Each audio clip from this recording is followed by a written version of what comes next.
मैं बाबा क्यों? शीतल तुम? और बेबी आगे की क्या हुआ? तुम दोनों एक दूसरे को जानते हो क्या? नहीं। तो वेट किस बात का? चलो अंदर। हाँ भाई चल चल चल चल चल भाई।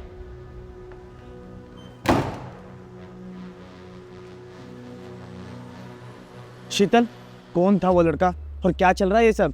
तो तुम एक बात बताओ, तुम उसे घर में कर क्या रही थी? शीतल तुम चुप क्यों हो? अरे बताओ ना, तुमसे कुछ पूछ रहा हूँ मैं, क्या चल रहा है ये सब? देखो, मैं तुम्हें जवाब देना ना जरूरी नहीं समझती, समझे तुम? जवाब देना सही नहीं समझती? अरे क्या सही नहीं समझती? पति हूँ तुम्हारा। अरे क्या पति पति लगा रखा है? मैं तुम्हें अपना पति नहीं मानती। शीतल तुम ये कैसी बातें कर रही हो? अरे शादी हुई है हमारी, कोई मजाक थोड़ी ना है। अरे क्या शादी शादी करे जा रहे हो?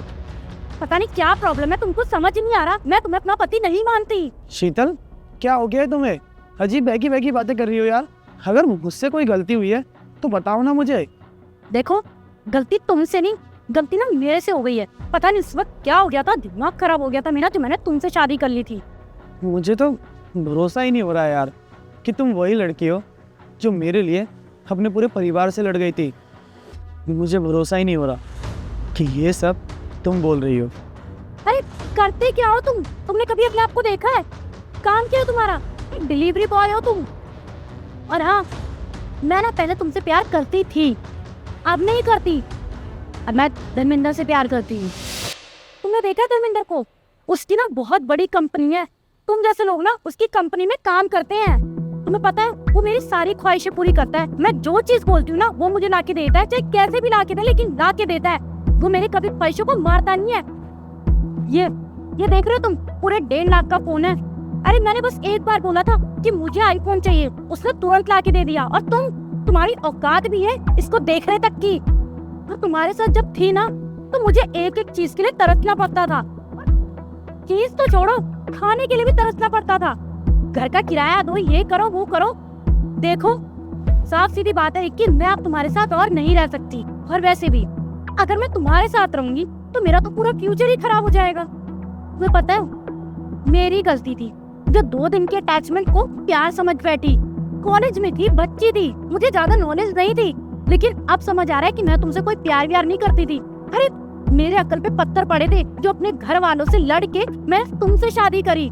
जो हुआ सो हुआ, लेकिन अब आज के बाद हम नहीं मिलेंगे। तुम्हारा मेरा रिश्ता यहीं खत्म। और हाँ, मैं तुम्हारा नंबर भी ब्लॉक कर दूंगी, तो कभी कोशिश मत करना मुझसे मिलने की या बात करने की, समझे तुम?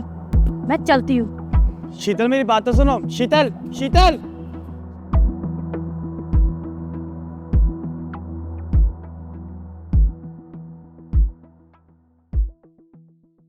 गुड मॉर्निंग सर, मैं यहाँ पे इंटरव्यू देने के लिए आई हूँ। शीतल तुम यहाँ क्या कर रही हो? अपने कर्मों का फल भुगत रही हूँ। कर्मों का फल भुगत रही हो? मैं कुछ समझा नहीं।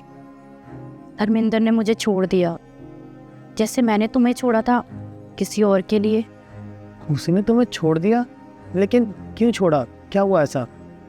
वो मुझसे कभी शादी नहीं करना चाहता था। वो बोलता था कि वो कभी शादीशुदा लड़की से शादी नहीं करेगा। लेकिन उसे तो पहले से ही पता था ना कि तुम शादीशुदा हो। पर उसकी नियत ही नहीं थी कभी मुझसे शादी करने की। मैं ही पागल थी जो उसके पैसों को देखकर अंधी हो गई थी। मुझे तो लगता है जो मेरे साथ हुआ वो बिल्कुल सही हुआ। शीतल, इतना सब कुछ हो गया तुम्हारे साथ और तुमने एक बार मुझे बताना भी जरूर नहीं समझा। कैसे बताती? कभी हिम्मत ही नहीं तुम्हें कुछ बताने की। मैंने जिसके साथ इतना गलत किया उसको मैं कैसे कुछ बता सकती थी? और वैसे भी तुमने सुना है ना, जैसी करनी वैसी भरनी। जैसे मैंने तुम्हारे साथ किया था वैसा मेरे साथ हुआ है, और मैं कुछ कर भी नहीं सकती अब। हालांकि इनसे आई एम सो सॉरी। अगर हो सके तो मुझे माफ़ कर देना। शीतल देखो, जो हुआ सो हुआ, मैं उसे बदल तो नहीं सकता, लेकिन हाँ, अगर तुम्हें आगे से किसी भी चीज़ की ज़रूरत हो ना तो तुम मुझे बेझिझक फ़ोन करना। मैं कोशिश करूँगा कि मैं तुम्हारे किसी काम आ गया हूँ।